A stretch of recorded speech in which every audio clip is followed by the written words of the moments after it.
안녕하세요. 주식의 소리의 애솔입니다. 네, 이번 주 공모주들 불안한 면이 분명히 있었음에도 불구하고 불패 신화를 이어가고 있죠. 그래서 내일 상장을 하게 되는 핀텔, 자, 너마저도 수익을 줄까라고 기대하는 분들이 계실 것 같아요. 청약에 참여했던 사람은 많지가 않은데, 자, 시초가 매수를 과연 노려봐도 될까? 고민하는 분들이 아마 많으시겠죠. 그래서 같이 살펴보도록 하겠습니다. 공모가는 8,900원이었고요. 대신증권에서 배정을 받았습니다. 자, 보니까 우리 사주 미달이 발생했어요. 10만 주가 배정이 됐는데 하나도 청약을 안 했더라고요. 직원들조차 핀텔의 미래를 믿어주지는 못한 거죠. 그래서 미달분 10만 주가 고스란히 기관 투자자들에게 추가로 배정이 됐습니다. 기관 투자자 물량이 늘어나면 상장일에 유통 가능한 물량이 증가한다는 측면에서 좋지는 않죠. 우리 사주는 1년 보호예수로 묶이는데 기관 투자자 물량은 그렇지 않잖아요. 네, 그리고 일반 투자자에서도 약간의 미달이 나왔습니다. 균등 추가 납입하지 않은 34,455주는 비례 물량으로 더해졌는데요. 그러면서 비례에서도 추가 납입을 해야 되는 구간이 발생했다고 하고요. 이때 또 미납 처리된 건들이 있어서 총 183주의 미달이 나왔다고 합니다. 이거는 대신증권이 자기 계산으로 인수를 했네요. 참 여러모로 힘겨운 청약이었다라고 보이고요. 최종 의무보유 확약 비율을 보겠습니다. 수요 예측 때 8.74%로 낮은 편이었는데 최종 16.14%로 확정이 됐네요. 2배 정도 높아진 수치입니다. 3개월 비중이 가장 높기는 하고요. 이 확약 비율을 적용해서 최종 유통 가능 물량을 계산하면 258만 주 정도가 되고요. 비율로는 25.91%, 금액으로 계산하면 230억 원. 가볍다는 게 이 종목의 좀 유일한 장점이라고 할 수가 있겠습니다. 상장일에 매각 가능한 주체별 비중을 보면 국내 기관이 42.77%로 가장 높고요. 그 다음 기존 주주가 31.87%를 차지합니다. 그 다음 일반 청약자, 그 다음 해외 기관 순서예요. 국내 기관들이 상장일에 과연 어떻게 할지, 그리고 기존 주주들은 또 얼마나 팔아 제낄지 예측할 수가 없지만 우선 핀텔의 기존 주주 정체를 한번 알아보죠. 보면 이수범 씨와 기타 소액 주주, 그리고 우리 사주 조합 물량이 있는데요. 이 중에 가장 높은 비중을 차지하고 있는 기타 소액 주주는 아마 대부분이 와디즈 크라우드 펀딩을 통해 투자했던 소액 주주들이 아닐까 싶습니다. 534명의 불특정 다수로부터 6.3억 원 정도의 투자를 유치했었거든요. 보면 이들의 매수 단가는 1,600원, 2,000원 그렇습니다. 공모가 8,900원 대비해서 매우 저렴하기 때문에 상장일에 매도할 가능성이 좀 커 보이기는 합니다. 자, 그리고 상장 이후에 시장에 추가로 풀릴 수 있는 물량이 또 있습니다. 총 27억 원에 달하는 전환사채가 있거든요. 현재 전환권의 행사 기간이 이미 도래한 상태고요. 전환사채에 투자했던 투자자가 전환권을 행사하게 되면 전환 가격에 핀텔의 보통주를 받을 수 있게 되는 거거든요. 전환 가격은 2,000원이고요. 이때 전환 가능한 주식 수는 무려 135만 주나 됩니다.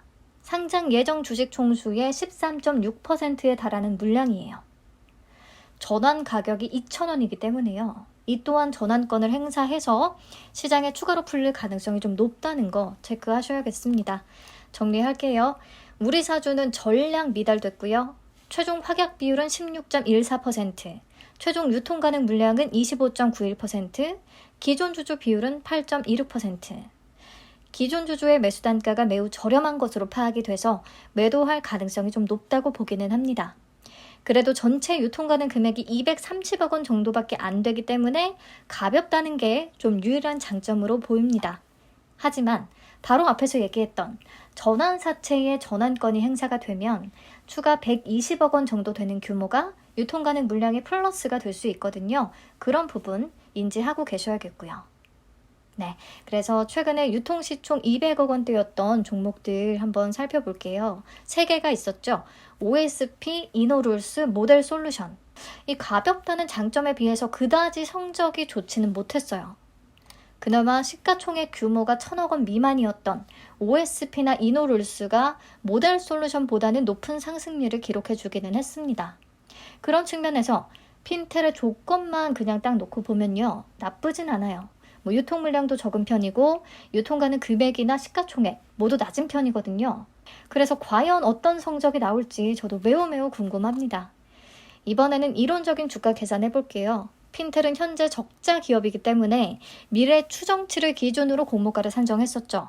그래서 투자 설명서 그대로 24년 추정 순이익을 25% 할인율로 현가화시키면 63억 원이 되고요.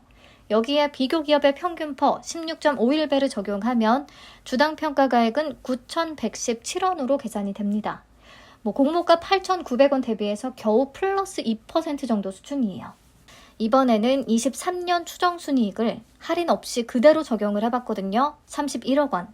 이 경우 주당 평가가액은 4,486원으로 계산이 됩니다. 공모가의 반토막 수준인 거죠. 미래 추정 순이익을 토대로 계산을 했는데도 이미 공모가 대비해서 마이너스다? 그러면 조금 힘들지 않을까? 저는 이런 생각에 청약을 패스했었거든요. 그리고 같은 사업 구조를 하고 있는 이노뎁, 작년에 상장을 하면서 스마트시티 산업의 성장성을 강조했었어요. 핀텔과 마찬가지로. 하지만 오히려 상장 이후에 적자폭이 계속 확대되는 중이고요. 차트를 보면 아시겠지만 완전 흐름이 무너져서 현재 공모가 한참 밑에서 거래되고 있습니다. 이런 게 좀 심리적으로 부정적인 영향을 줄 수 있다고 봤었어요. 자, 결론. 우리 사주 실권, 또 낮은 기대 주가, 기존 주주의 낮은 매수 단가, 즉 매도 가능성이 좀 높다는 거죠. 그리고 전환사채 물량, 또 전환 가격도 2,000원으로 엄청 낮았고요. 플러스 이노뎁의 주가 흐름까지 종합적으로 고려를 해보면 부정적인 요소들이 훨씬 눈에 띕니다. 근데 딱 한 가지, 유통가는 금액 200억 원대라는 것과 시가총액 1,000억 원 미만이라는 메리트, 요게 약간의 기대 심리를 심어주는 거거든요. 그래서 혹시 내일 핀텔까지도 괜찮은 수익을 준다면 앞으로 이것저것 분석할 필요가 없을 것 같아요. 그냥 가볍고 주당 단가가 좀 싸고 시가총액이 낮고 이런 거 골라서 청약하면 되는 거 아닌가 싶습니다. 쭉 살펴봤을 때 시초가에 매수해 보기는 조금은 불안한 종목이 되겠고요. 내일 그냥 핀텔의 흐름을 지켜보면서 저스템 청약 판단에 참고를 하시면 될 것 같아요. 그리고 앞으로 이제 공모주 청약할지 말지를 판단함에 있어서 기준을 좀 세워볼 수 있는 그런 종목이 되지 않을까 싶습니다. 저는 참여하진 않았지만 참여하신 분들에게는 좋은 결과 따르길 바랄게요. 오늘도 함께 해주셔서 정말 감사합니다. 내일 다시 만나요.